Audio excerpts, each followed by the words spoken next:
Catherine Bizerne. Je dirige le Festival Cinéma du Réel depuis l'année dernière.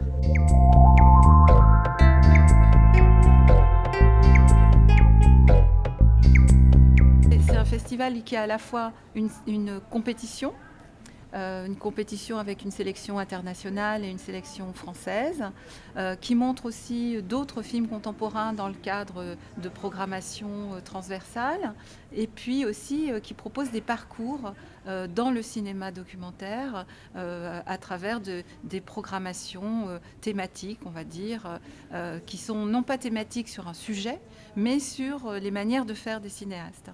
Et cette année, on a proposé de faire une programmation qui interrogeait la manière dont les cinéastes s'en sortaient, on va dire, avec les hommes de pouvoir quand ils les filment.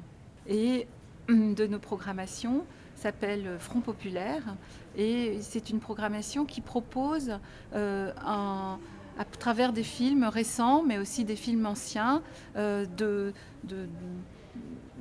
d'interroger notre place de citoyen, autour de questions qui intéressent fortement les gens qui habitent ce monde. Et cette année, on s'est justement posé la question, que faire de nous qui habitons ce monde, quelle communauté créer, comment habiter différemment ce monde. Voilà, ça c'est un autre fil de la programmation. Cette année, on a choisi de rendre hommage à deux cinéastes contemporains, donc deux cinéastes vivants, deux cinéastes en activité. D'une part, Pedro Costa, et la raison est spéciale puisque son film Dans la chambre de Vanda est un film qui a été fait en 2000, donc c'est un film qui a 20 ans. Donc c'est une programmation qui s'appelle Dans la chambre de Vanda à 20 ans. Je pense que Dans la chambre de Vanda est un événement pour le cinéma. C'est un des premiers films qui est fait avec un outil pauvre qui était une petite caméra DV. Et en même temps, c'était un film qui rebattait les cartes de la relation entre un film et un spectateur, puisque tout d'un coup, aucune identification n'était possible, que ce film est à la fois une fiction, mais dans lequel tout est vrai, comme dit Pedro Costa de son dernier film, Vitalina Varela. Donc c'est aussi un film où la question documentaire-fiction est complètement évacuée. J'avais envie de proposer un cinéaste qui est extrêmement ancré dans le documentaire, qui est un cinéaste d'ailleurs qui fait des films plutôt pour la télévision. Mosco Bucco, il a une actualité particulière, puisque le film qu'il a fait à Roubaix, sur le commissariat de Roubaix, est un film qui finalement est revenu à la lumière. C'est un film de 2008, et il est revenu à la lumière grâce à Arnaud Desplechin, qui a fait un film qui est sorti cette année en salle, qui s'appelle Roubaix, une lumière, et qui est une adaptation.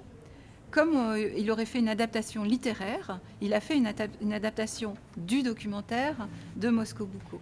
Donc du coup, c'était intéressant de montrer le travail de Mosco Bucco, son expérience particulière du documentaire, et aussi, pour une fois, de poser la question documentaire versus fiction. Le festival Cinéma du Réel, parce qu'il est à Paris, il a aussi une importance pour les jeunes étudiants, pour les personnes qui veulent entrer dans le milieu du cinéma, et en particulier dans le milieu du documentaire. Et c'est vrai que pour moi, c'est important que le festival soit comme ça une porte d'entrée.